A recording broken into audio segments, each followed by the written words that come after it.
여러분 안녕하세요. 네, 참으로 기쁘고 복된 그런 안식일입니다. 하나님께서 이 코로나 위기를 속히 멈추게 해주실 줄 믿습니다.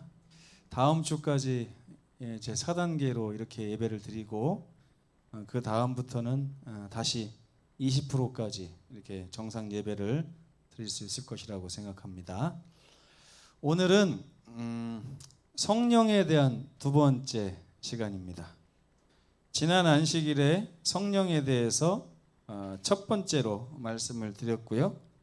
오늘은 이제 성령에 대한 두 번째 시간이라고 할 수가 있겠습니다. 여기 그림을 보시면 이게 사도 바울이 다메섹에서 우리 주님을 만나는 그런 장면을 이제 화가가 그린 것입니다. 왜 이런 그림을 제가 여기 가지고 나왔냐면 이 사도 바울이 나중에 한 말이 있어요. 내가 다메섹에서 우리 예수님을 만나기 전에도 나는 핏줄로도 히브리인 맞다. 아브라함의 자손이 맞고 열심으로 교회를 다니던 사람이고 하나님의 사업을 하던 사람이었다라고 얘기를 했습니다. 그런데 나중에 오늘의 이제 주제절을 보시면 이 고린도에 보내는 이 권면의 말씀에서 사도 바울이 고린도 교인들에게 똑같은 이야기를 해요. 그러면서 너희가 지금 하나님을 잘 섬기고 있다고는 하지만 문제가 있다. 그거 한번 읽어보겠습니다. 함께 읽을까요? 시작. 형제들아, 내가 신령한 자들을 대함과 같이 너희에게 말할 수가 없어서 육신에 속한 자, 곧 그리스도 안에서 어린 아이들을 대함과 같이 하노라. 여기까지요. 잘 보세요. 교회 안에 신령한 자가 있는가 하면 육신에 속한 자가 있다고 하는데, 여러분 육신에 속한 자는 구원을 얻을 수 있을까요? 없을까요? 없어요? 저도 그렇게 생각했는데 여기 보니까 이렇게 써 있습니다. 곧 육신에 속한 자 하고서 곧, 이 곧은 뭐예요? 똑같다는 말이죠. 그리스도 밖에서요? 안에서요? 안에서 어떤 자들? 어린 아이들. 네. 그리스도 밖에 있지는 않고요. 그리스도 안에 있는데 어린 아이들이 있대요. 어린 아이들. 이 어린 아이들을 사도 바울이 뭐라고 했냐면 육신에 속해 있는 자다. 이렇게 얘기를 하는 것입니다. 그리고 이 어린 아이들과 같이 육신에 속한 자와 반대되는 말들이 신령한 자들이에요. 신령한 자들. 자, 이 차이를 오늘 우리가 좀 배웠으면 좋겠어요. 내가 너희를 저주로 먹이지 않고 밥으로 먹여야 되는데 지금 너희에게 밥을 못 주고 아직도 젖을 먹이고 있다. 예전에 어떤 장로님 보니까 나는 12살 때까지 엄마 젖 먹고 살았어. 이렇게 자랑하는 분이 있더라고요. 그게 자랑입니까? 12살 때까지 엄마 젖 먹으면 안 되죠. 그죠? 지금은 이는 너희가 감당하지 못하기 때문이고 지금도 밥을 먹을 준비가 안 돼 있다. 이렇게 말을 합니다. 너희는 아직도 육신에 속해 있는 사람이기 때문인데 이 육신에 속한 이 어린 아이와 같은, 그럼에도 불구하고 그리스도 안에 있는 이 하나님의 자녀들을 얘기하는 거죠. 그들의 모습을 이렇게 얘기합니다. 너희가 왜 육신에 속해 있다고 내가 말하는지 아느냐? 여전히 너희 가운데 시기가 있고 분쟁이 있고, 이게 다 육신을 따라서 행하기 때문에 나오는 증세들이다. 그렇죠? 그래서 이 사람들이 육신에 따라서 한 일이 뭐냐면 그 당시에 나는 바울파다. 나는 아볼로 파다, 나는 뭐 누구 파다, 바라바 파다 막 이러면서 이 교회 안에 네가 잘했니, 내가 잘했니, 이렇게 시기와 질투, 이거는 그냥 일예를 드는 거예요. 그들이 성령을 따르지 아니하고 육신을 따라서 말하고 행동하기 때문에 그들에게는 밥을 못 주고 아직도 젖을 준다는 거예요. 이게 무슨 얘기일까요, 여러분? 김학심 집사님 오늘 머리가 떡졌네요. 이렇게 얘기했을 때 제가 설교 시간에 이렇게 얘기할 수 있는 분이 있는가 하면 절대 그 얘기 해서는 안 되는 분들이 있습니다. 이게 무슨 말인지 아세요, 여러분? 나이가 많고 어림을 떠나서 김학심 집사님한테 제가 이런 얘기를 하면 김학심 집사님은 허허 웃으면서 넘어가요. 이게 장성한 자의 분량에까지 이른 것이죠. 그런데 어떤 분은 설교 단상에서 내 머리 떡진 걸 얘기했다고 하면서 교회를 안 나오겠대요. 이런 분이 있어요. 그런 분들에게는 그런 말을 못 하는 거예요. 맞죠? 또 반대로 또 이런 얘기를 할 수 있어요. 김학심 집사님 요즘에 너무 영적으로 무너진 것 같습니다. 그거 하나님 뜻 아닙니다. 당장 그 일을 멈추십시오. 신령한 자들은 그 얘기를 알아듣습니다. 하나님께서 나에게 음성을 주시는구나. 근데 그걸 밥이라고 치면 이 밥을 못 먹이는 분들이 있어요. 이 밥을 딱 먹였다 그러면 바로 배탈 나버립니다. 네? 나보고 믿음 없다고 그랬다고, 내 삶이 잘못됐다고 했다고, 고쳐야 된다고 했다고, 나 교회 목사님이 나 미워해서 교회 안 나오면 이렇게 한다는 거예요. 이게 젖과 밥의 차이예요. 그죠? 젖과 밥의 차이. 그래서 이 젖을 먹고 사는 어린 아이들은 껄핏하면 시기하고 질투하고 삐지고 이렇게 하는 것입니다. 제가 계속해서 우리 교회 와서 삐지지 말라고 계속 열변을 토하는 이유가 그거예요. 이제 밥 좀 먹고 살자는 겁니다. 젖 좀 그만 먹고. 이해가 되시죠? 예. 교회 안에 성경은 개인의 하나님과의 관계에 따라서 사람들을 세 유형으로 분류하고 있습니다. 성경이. 첫 번째는 뭐냐면 자연인이에요. 자연인. 그냥 사람이 엄마 뱃속에서 태어나서 살고 있는 그 상태. 하나님을 알아요? 몰라요? 몰라요. 그냥 하나님을 모르고 하나님과 관계가 전혀 없는 상태에서 살고 있는 사람들을 자연인이라고 합니다. 자연인. 그런데 2번, 3번은 뭐냐? 이제 교회 안에 들어와서 지금 신앙하고 있는 하나님의 자녀들도 두 분류가 있다는 것입니다. 하나는 실질적으로 풍만하게 하나님과의 개인적인 관계를 누리면서 사는 신령한 사람이 있는가 하면 허위적이고 분열되어 있고 하나님과의 관계가 겉으로는 관계가 있는 것 같은데 속으로는 전혀 관계가 맺어져 있지 않은 이런 육신의 사람들이 있다고 하는 것입니다. 근데 이거 판단을 어떻게 하냐 이거죠. 판단의 기준이 무엇인가? 바로 성령과의 개인적 관계에 있습니다. 시대의 소망에 보면요, 오직 성령을 통해서만 우리가 하늘과 연결될 수 있도록 하나님께서 규정하셨다. 이런 말이 있습니다. 여러분 읽어보신 적 있나요? 322페이지. 오직 성령을 통해서만 사람이 하늘과 연결될 수 있도록 하나님께서 규정하셨다. 그래서 마태복음 12장 32절에 보면 예수께서 성령을 높이시는 장면이 나와. 이거 너에게 성령이 하신 일이다. 성령으로 아니하고 이런 말씀이 있습니다. 정노의 계단 95페이지에 보면 함께 읽어볼까요? 시작. 마음이 성령의 감화에 열려있지 않은 사람은 하나님의 은혜를 절대로 받을 수 없다. 여러분 교회 올 때 그래서 우리가 예배를 하는 이유는 예배를 드리기 전에 이미 감동이 있어야 돼요. 그 감동을 이 자리에 와서 잠시 묵상을 하면서, 여러분 예배 시작되기 전에 왁자지껄 안녕하세요 뭐 지난 뭐 이렇게 할 시간 없어요. 여러분 사실 따지고 보면 예배 시작하기 10분밖에 안 남았으면 그 10분 동안 앉아서 잠시 마음으로 하나님을 바라보면서 하나님 저를 창조해 주셔서 너무 감사합니다. 저를 구원해 주시고 죄로부터 저를 완전히 분리시켜 주셔서 감사합니다.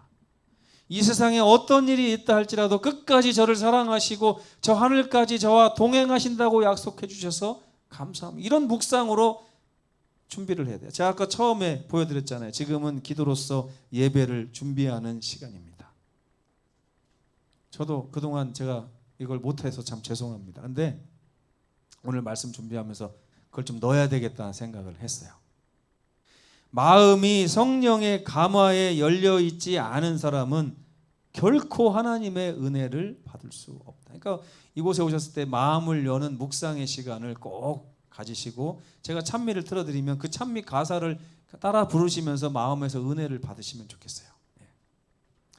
현대 교회가 당면한 문제의 원인은 결국에는 성령이 결핍되어 있기 때문에 모든 교회들의 문제가 생기는 것입니다.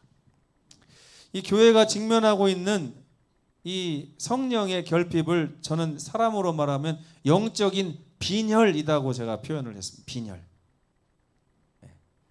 그래서 야고보가 이 교회가 왜 빈혈 증세를 겪을 수밖에 없는가? 왜 교회가 이렇게 성령의 결핍을 겪을 수밖에 없는가에 대해서 야고보서에 이렇게 말씀을 하셨습니다. 너희가 얻지 못함은 첫째 뭐 때문이라고요? 구하지 않기 때문이다. 여러분 성령 구해 보셨어요?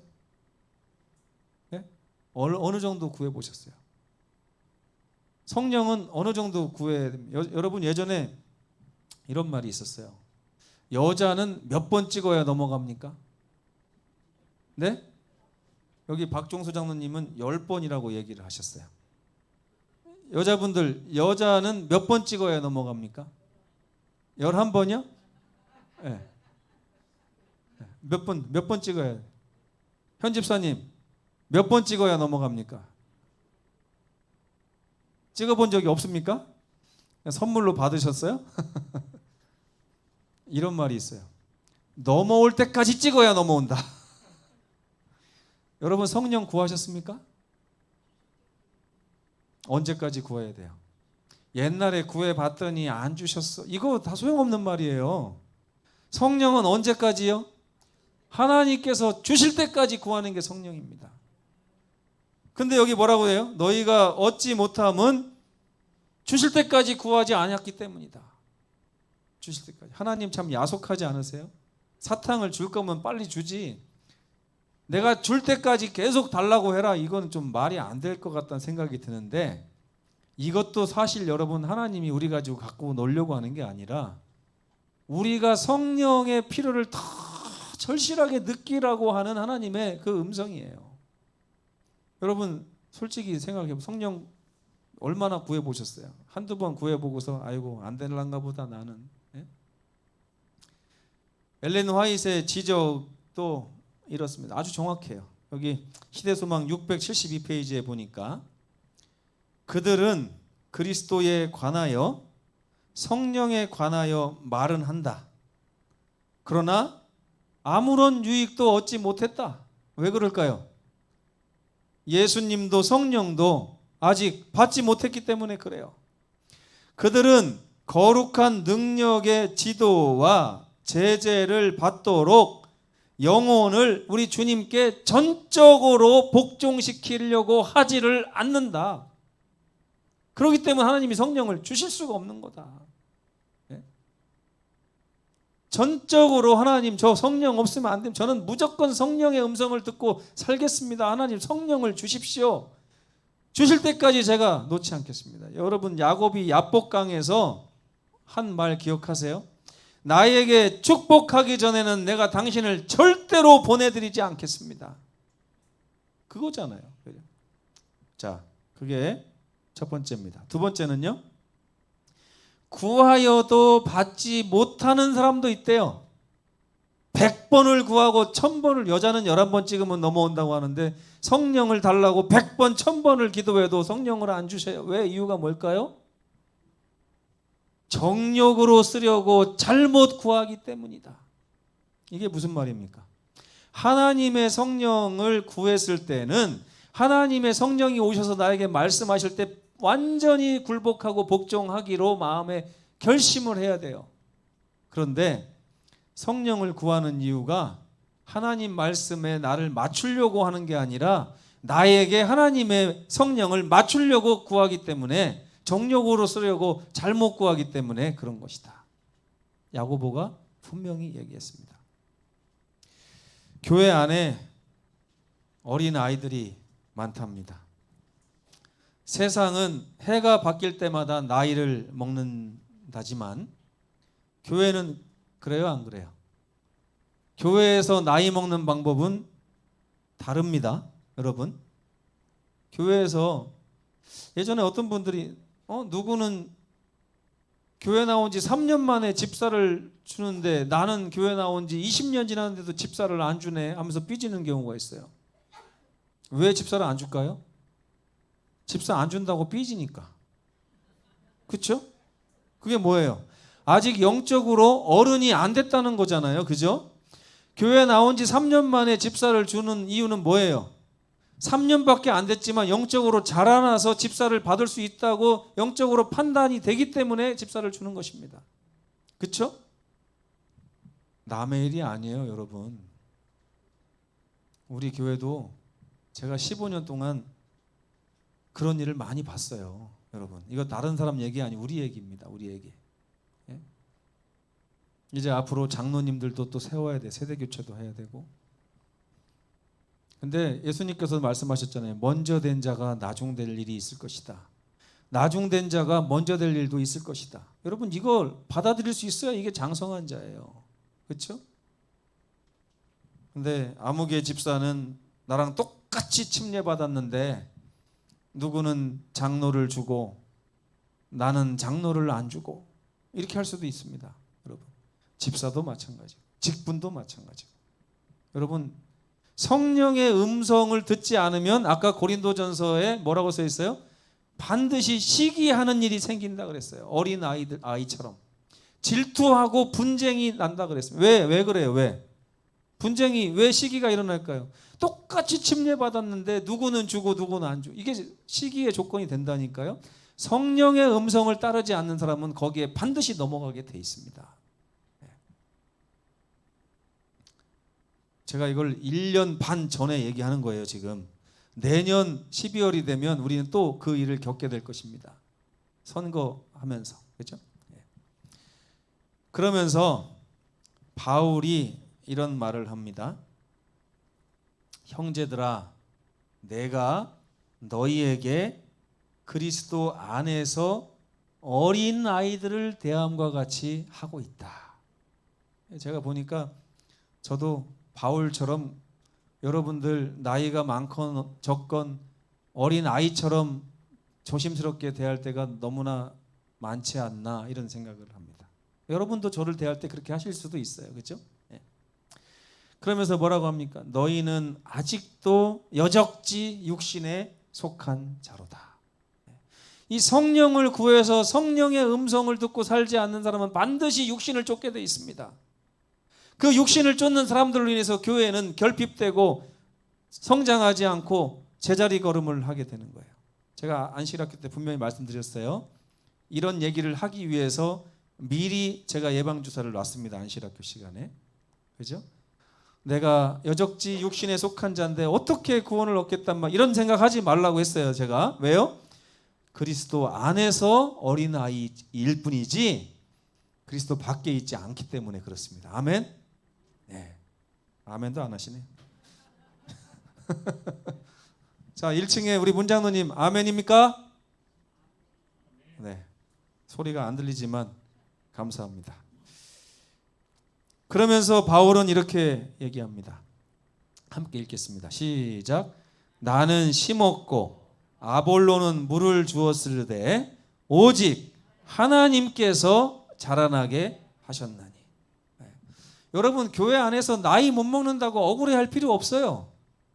왜요? 바울은 심을 수 있습니다.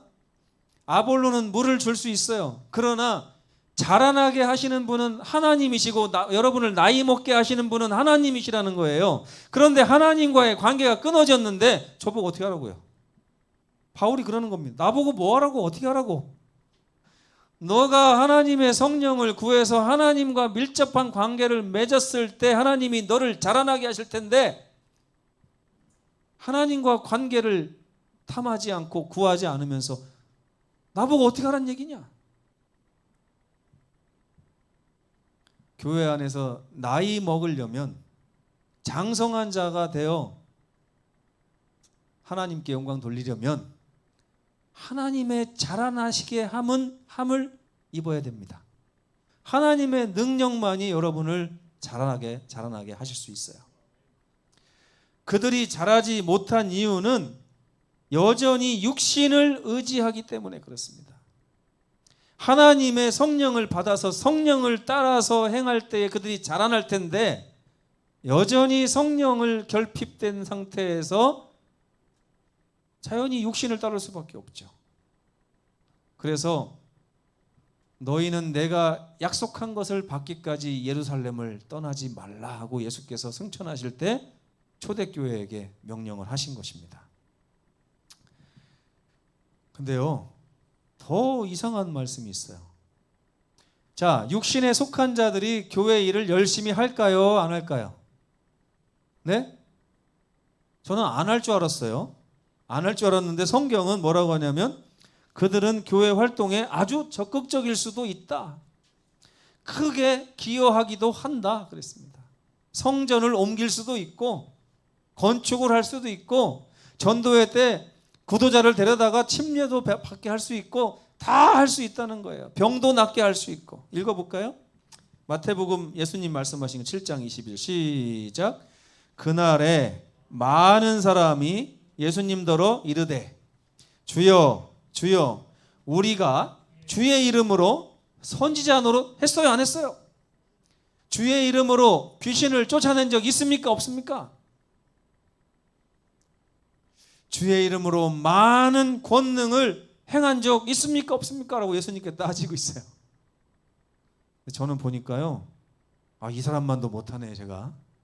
저는 지금 선지자 노릇은 좀 하는 것 같습니다. 제가 목사고 설교를 하다 보니까.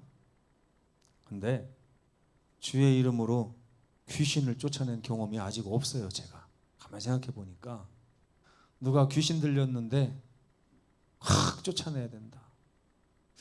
아직 한 적이 없는 것 같아요. 주의 이름으로 많은 권능을 나타낸 적도 없는 것 같아요. 이 사람은 저보다도 괜찮은 사람 같아요. 그런데 23절 이하에 예수님께서 뭐라고 말씀하시는지 아십니까? 나는 너희를 도무지 알지 못하니 불법을 행하는 자들아 나에게서 떠나가라. 이렇게 하시는 거예요. 교회 활동을 아주 열심히 할 수도 있어요. 헌금도 잘 내고 출석도 잘하고 전도도 잘하고 막 할 수 있대요. 하지만 그들은 다른 부분에 있어서 예수님을 부인하고 있대요. 어떻게 부인할까요? 험담을 합니다. 어느 집사님 있잖아 뭐 어떻게 했대. 이 험담하는 이유는 그들이 육신의 소리를 따르기 때문에 그런 거예요. 불친절해요. 나에게 친절한 사람한테는 잘해주다가 조금 뭐라고 하면 막 불친절합니다. 또 교회 다니면서도 자꾸만 세상의 복을 탐해요. 나는 세상에서도 잘 살고 교회에서도 잘 살았으면 좋겠어. 이거에 정말 많은 성도들이 넘어집니다. 저는 많이 봤어요. 세속화됩니다. 세상에서 가치 있게 생각하는 거를 나도 가치 있게 여기는 걸 세속화라고 합니다. 여러분, 세속화됐다는 게 다른 의미가 아니에요. 사람들이 요즘에 로또 당첨률이 3배가 올랐대. 이거 로또 안 사면 바보야 이렇게 했을 때 나도 로또 사러 가야지. 세상의 가치관을 따르는 게 세속화예요. 또 고집부립니다. 내가 생각하는 게 최고라고 생각. 내가 이해하고 알고 있는 게 최고라고 생각하는 거. 교만하여 또 하나님의 말씀을 자꾸 내 생각하고 비교하면서 의심하다가 결국에는 하나님의 말씀을 따르는 것이 아니라 내 생각적으로 굳어지는, 이런 걸 어린아이라고 얘기하고 있어요. 이 사람들이요, 그렇게 자기 자신의 육신을 의지하는 삶 가운데에서 하나님의 일을 적극적으로 하기 때문에 하나님께서 뭐라고 하시냐면, 불법을 행하는 자들아 난 너희를 도무지 알지 못한다. 여러분, 요즘에요, 일본 사람들이 장마가 오고 지진이 오고 태풍이 오고 하니까 뭐라고 얘기하냐면, 왜 한국이 우리를 도우러 안 오냐 이렇게 얘기를 해요.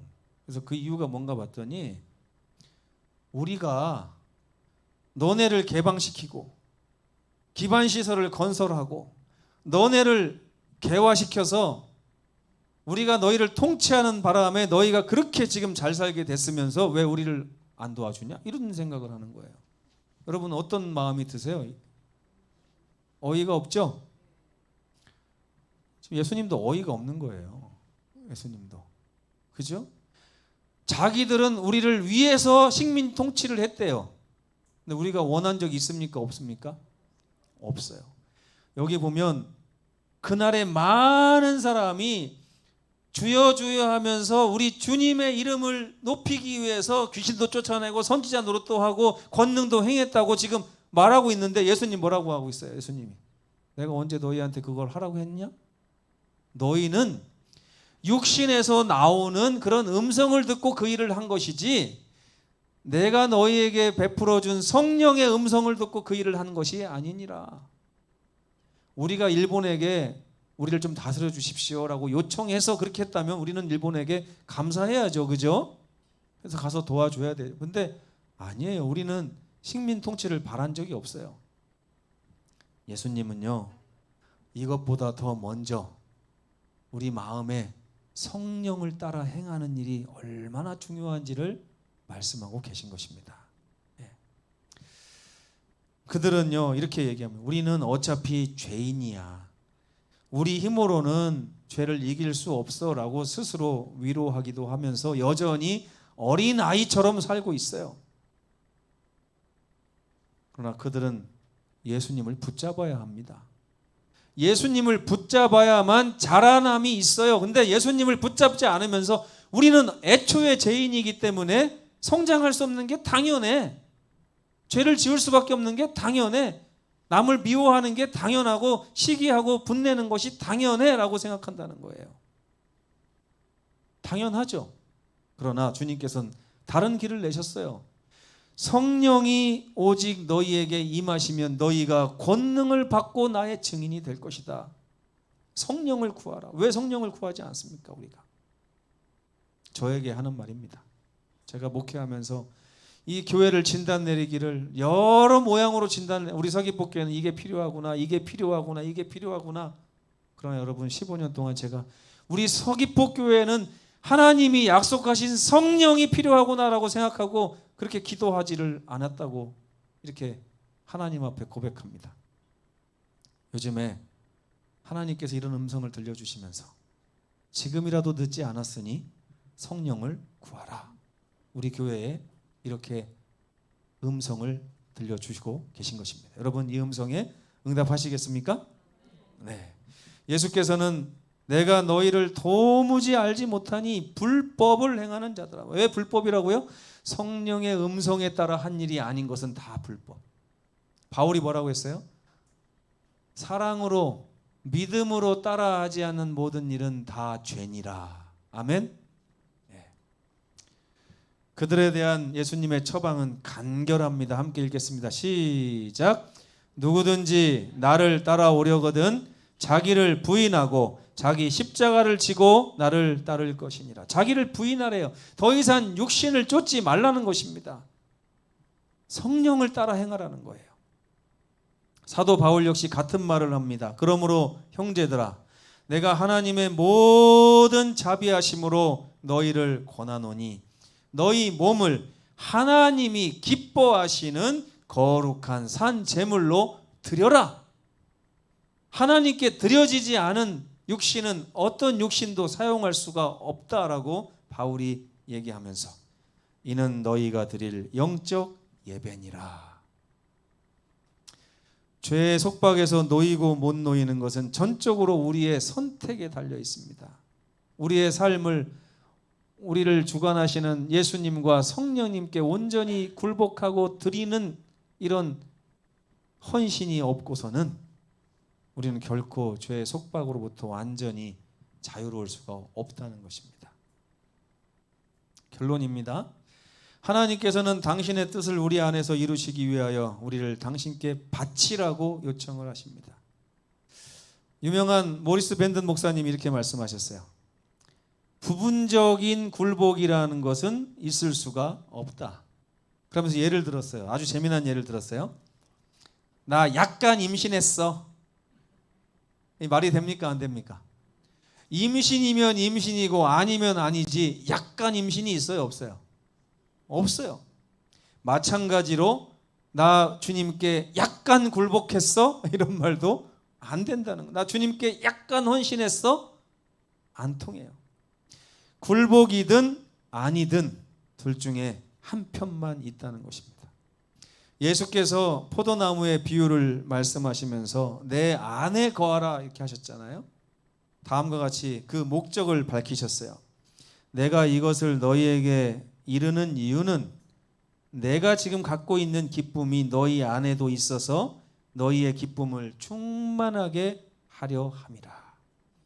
예수께서는 성령과 동행하는 삶의 기쁨이 얼마나 충만한 기쁨인지를 알고 계셨습니다. 그래서 나의 안에 거하고 성령의 음성을 따라 행하라고 말씀하시면서 내가 너희에게 이것을 일러주는 이유는 내가 누리는 기쁨을 너희도 누리게 하기 위해서다. 여러분, 충만한 기쁨의 신앙으로 여러분을 초청하는 바입니다. 진실된 마음으로 성령을 구하십시오. 하나님, 성령을 주십시오. 저도 진실된 성령의 사람이 되기를 원합니다. 오늘 그대의 삶을 하나님께 산 제사로 드리시게 되기를 간절히 바랍니다. 이것이 우리가 오늘 이 자리에서 예배 드리러 오셨잖아요, 여러분. 그죠? 진정으로 우리가 드릴 예배가 우리 자신의 삶을 하나님의 성령에게, 예수님께 전적으로 살아있는 제물로 드리는 것입니다. 여기에 실패하시면 여러분은 20년 지나도 여전히 영적 아이로 젖밖에 먹지 못하는 그런 성도로 남아있고 발견되게 된다는 것입니다. 더 이상 육신에 속한 그런 신앙에서 이제는 영을 따르고 하나님의 성령에 의해서 자라남을 경험하는 그런 장성한 자의 신앙을 가지는 저와 여러분 되시기를 바라면서 말씀을 마치겠습니다.